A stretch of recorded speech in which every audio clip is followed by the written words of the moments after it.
नमस्ते, स्वागत है आपका। मैं हूँ शिव मिश्रा। राहुल गांधी ने कहा है कि जो राम मंदिर की प्राण प्रतिष्ठा का समारोह हुआ था, उसमें कांग्रेस इसलिए भी नहीं गई क्योंकि जो गेस्ट की लिस्ट थी, जो अतिथियों को जिनको निमंत्रण दिया गया था, उनमें ज़्यादातर बड़े-बड़े उद्योगपति थे, सेलिब्रिटीज़ थे और उच्च जातियों के लोग थे। उसमें गरीबों का प्रतिनिधित्व नहीं था और ऐसे लोगों का प्रतिनिधित्व नहीं था, ओबीसी को बिलॉन्ग करते हों, दलित को बिलॉन्ग करते हों। इसलिए मैं भी नहीं गया और कांग्रेस ने इसे अटेंड करना उचित नहीं समझा।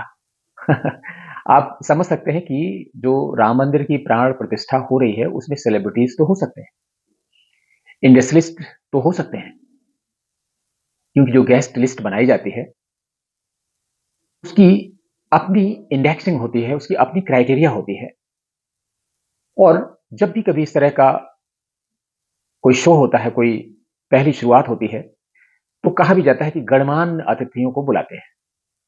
लेकिन ऐसा नहीं है कि उसमें गरीबों को नहीं बुलाया गया था, ओबीसी के लोगों को नहीं बुलाया गया था, दलितों को नहीं बुलाया गया था, बल्कि जो ट्रस्ट है राम मंदिर का, उन्होंने इतना ध्यान रखा था और हमें लगता है प्रधानमंत्री मोदी ने ज़रूर इस तरह की इच्छा व्यक्त की होगी कि मंदिर में काम करने वाले कारीगरों, कामगारों, मज़दूरों और जो भी उसमें काम कर रहे थे, आर्किटेक्ट से लेके छोटे-छोटे लोग तक, सबको आमंत्रित किया गया था।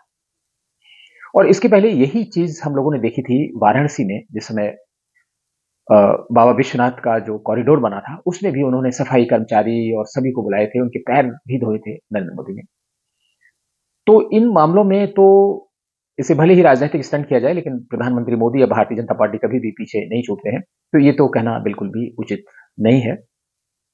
और इतनी देर से ये बात उन्होंने तब कही जब वो उनके भारत जोड़ो न्याय यात्रा है, वो छत्तीसगढ़ में कोरबा में पहुंच गई। वहां उन्होंने बहुत सारी बातें की और आप सभी उनका एक ही टारगेट जानते हैं, अंबानी, मोदी। और मोदी को टारगेट करने के लिए वो कुछ भी कर सकते हैं, किसी को भी कुछ बोल सकते हैं। तो अदानी निशाने पर नहीं है, निशाने पर तो मोदी रहते हैं। राहुल गांधी धीरे धीरे अपने पुराने फार्म में वापस आते जा रहे हैं और ये एक अच्छी चीज भी है। शायद राहुल गांधी का जो स्टेटस कांग्रेस में है उसके अनुरूप भले ही ना हो, लेकिन जो भी काम उनको सौंपा जाता है बहुत ही मेहनत से करते हैं। अब भारत जोड़ो न्याय यात्रा में लगे हैं, बड़ी मेहनत कर रहे हैं कि कम से कम ये सारी चीजें मीडिया में जाएं, लोग देखें कि हाँ वो कितनी मेहनत कर रहे हैं। और ये एक ऐसे स्टूडेंट की, ऐसे बच्चे की भी एक साइकोलॉजी होती है जो चाहता है कि वो जो भी कर रहा है उसे हर कोई देखे, समझे, रियलाइज करे और हो सके तो उसकी तारीफ अवश्य करे। तो इसलिए राहुल गांधी जहां कहीं भी बात करते हैं, वो माइक लगाए रहते हैं, फोटो शूट हो रही होती है, कभी किसान के भेष में, कभी तमाम तरह की चीजें, पूरा प्रायोजित कार्यक्रम जैसा लगता है, विज्ञापन जैसा। और वहां पे उनकी शूटिंग चलती रहती है और ये यात्रा जैसे जैसे आगे बढ़ती जा रही है, कांग्रेस को झटके पे झटके लगते जा रहे हैं। जब नॉर्थ ईस्ट से चले और पश्चिम बंगाल में गए, उसी समय ममता का साथ छूट गया। ये सभी ऐसी चीजें हैं जो आप सबको मालूम है। और जैसे ही बिहार में आने वाले हुए, नीतीश का साथ छूट गया और कल तो नीतीश ने विधानसभा में बहुमत भी साबित कर दिया। तो वहां तो खेल खत्म हो गया। जो खेला होने की संभावना थी, जैसे कांग्रेस भी बड़ी बेसब्री से देख रही थी, वो खत्म हो गई संभावना। और ये भी सही बात है कि ममता बनर्जी से और अरविंद केजरीवाल से कांग्रेस कोई गठबंधन करना भी नहीं चाहती थी, क्योंकि उसमें उनके इंटरेस्ट ज्यादा क्लैश करते हैं। जैसे पश्चिम बंगाल में ममता उनको ज्यादा सीटें नहीं देती और कांग्रेस फिर क्या करती। इसी तरीके से पंजाब में आम आदमी पार्टी उनको सीटें देने की इच्छुक नहीं है, लेकिन ऐसी जगह जहां पर आम आदमी की कोई प्रेजेंस नहीं है, वह कांग्रेस से सीटें जरूर लेना चाहती है, जैसे गुजरात, छत्तीसगढ़, मध्य प्रदेश, राजस्थान। और दिल्ली में भी माना जाता है कि उनका समझौता हो गया है 4+3 पे, यानी 3 पे आप और 4 पे कांग्रेस लड़ेगी। तो लेकिन उसकी विधिवत घोषणा अभी नहीं हुई है और ये सब खटाई में पड़ता जा रहा है।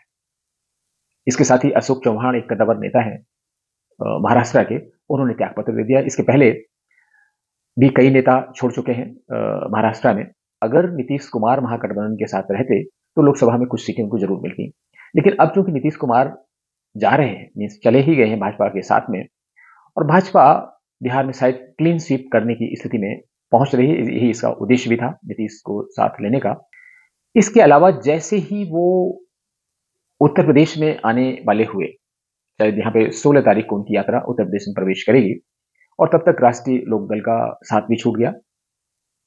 और अब जो कांग्रेस के अंदरूनी सूत्र बता रहे हैं वो ये कि उत्तर प्रदेश में खासतौर से राहुल गांधी की यात्रा काफी संक्षिप्त की जाएगी, यानी पश्चिमी उत्तर प्रदेश के उन हिस्सों को जहां पर राष्ट्रीय लोकदल का प्रभाव ज्यादा है उनको टच नहीं किया जाएगा, और हो सकता है कुछ और इलाके जो बरेली के आसपास के इलाके उनमें भी उनकी यात्रा का प्रभाव नहीं होगा। उसके लिए कारण ये दिया जा रहा है कि चूंकि यूपी बोर्ड के एग्जाम शुरू होने वाले हैं, इसलिए राहुल गांधी चाहते हैं कि कम से कम प्रदेश को डिस्टर्ब किया जाए। कितनी अच्छी बात है कि राहुल गांधी चाहते हैं कि बच्चों का पढ़ाई का नुकसान ना हो, इसलिए वो अपनी यात्रा शॉर्ट कर रहे हैं और उसमें 4-5 दिन की कमी आएगी। तो ये राहुल गांधी है, जहां कहीं भी जाते हैं आपने देखा उनके जोश में बिल्कुल भी कमी नहीं है। और इसलिए अगर देखा जाए तो जो सनातन संस्कृति में बहुत सारे ऐसी चीजें होती हैं जिनमें कहा जाता है कि आप जो काम करें मेहनत से करें, कर्मण्येवाधिकारस्ते मा फलेषु कदाचन, वो बड़ी शिद्दत से लगे हुए हैं, बहुत मेहनत से काम कर रहे हैं। क्या होगा, क्या अंजाम होगा, क्या मिलने जा रहा है, इसकी चिंता उन्हें नहीं है और उनके चेहरे पर चिंता दिखाई भी नहीं पड़ती है। लेकिन आज कोई कुछ भी कहे, भारत में रहने वाला शायद ही कोई ऐसा हो जो सोशल मीडिया पर जाता हो और उसने राहुल गांधी की मनोरंजक वीडियो ना देखे हो। और ऐसे मनोरंजक वीडियो लगातार आ रहे हैं और सौभाग्य से राहुल गांधी पुराने फ्रेम में पहुंचते जा रहे हैं, यानी उनका जो पहले का जो मनोरंजक स्टाइल था उसमें लौटते जा रहे हैं। और उनकी जो जब चीजें लिखी हुई नहीं होती हैं तो फिर उनकी चीजें और ज्यादा मनोरंजक हो जाती हैं। कांग्रेस में शायद किसी को भी चिंता नहीं होगी, और कांग्रेस में जो बड़े बड़े नेता हैं वो भी राहुल गांधी के रास्ते पर चल रहे हैं। आपने देखा होगा कि जयराम रमेश को राज्यसभा में जगदीप धनखड़ उपराष्ट्रपति और जो सभापति हैं राज्यसभा के, उन्होंने बहुत लड़ाया किस ढंग से उन्होंने राष्ट्रीय लोकदल के जो अध्यक्ष हैं जयंत चौधरी, उनको बोलने से मना किया और भद्दी टिप्पणियां भी की। पूरी कांग्रेस ने ही बहुत कुछ किया। तो ऐसा लगता है कि पूरी कांग्रेस पर राहुल गांधी का प्रभाव है।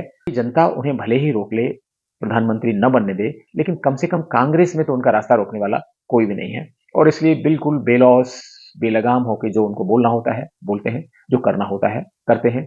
एक से एक कंट्रोवर्सी खड़ी होती है, कभी कुत्ते को बिस्कुट खिलाने को लेकर, कभी कुछ करने को लेकर। तो ये यात्रा भारत जोड़ो न्याय यात्रा से कहीं ज्यादा मनोरंजक यात्रा बनती जा रही है।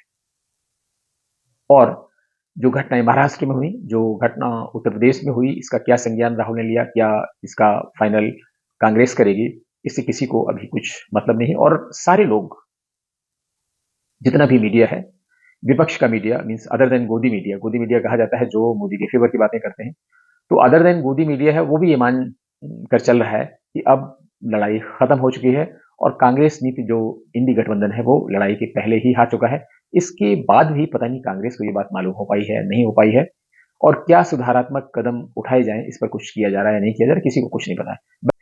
और वो जैसे जैसे उनकी यात्रा आगे बढ़ती जाएगी आपको बहुत सारे एपिसोड मनोरंजक मिलते जाएंगे। तो फिर किसी मुद्दे पर आपसे बात होगी, तब तक के लिए नमस्कार।